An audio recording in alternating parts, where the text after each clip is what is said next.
भाइयों और बहनों, आज किसान का दर्द कोई नया नहीं है, लेकिन पिछले 1 साल में जो हुआ उसने हर किसान के दिल में गहरी चोट पहुंचा दी है।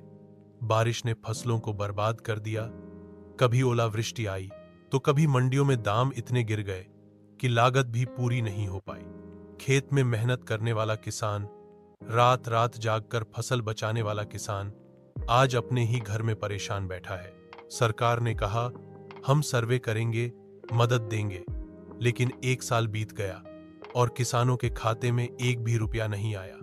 यह सिर्फ पैसों की बात नहीं है, यह उस भरोसे की बात है जो किसान ने नेताओं और सरकार पर किया था।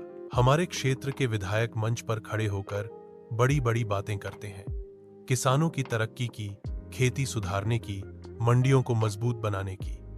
लेकिन हकीकत यह है कि जब किसान का सबसे बड़ा संकट सामने आया तो वे चुप रहे। किसानों के खेत में भूख उग रही थी और विधायक के भाषण में सिर्फ तालियां बज रही थी।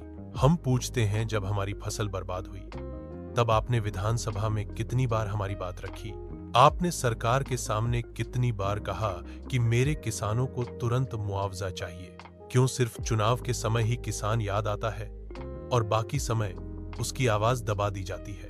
किसान कोई भीख नहीं मांग रहा, किसान अपनी मेहनत का हक मांग रहा है। वह उस नुकसान की भरपाई मांग रहा है जो उसकी मेहनत, उसके पसीने और उसकी रोटी को खत्म कर गया। विधायक जी, हमें सिर्फ अच्छे भाषण नहीं चाहिए, हमें कार्रवाई चाहिए, हमें नतीजे चाहिए। क्योंकि खेतों में फसल सिर्फ वादों से नहीं उगती और किसान का पेट सिर्फ अच्छी बातों से नहीं भरता। हम किसान हैं, मेहनत करते हैं, धरती को सींचते हैं और अनाज पैदा करते हैं पूरे देश के लिए।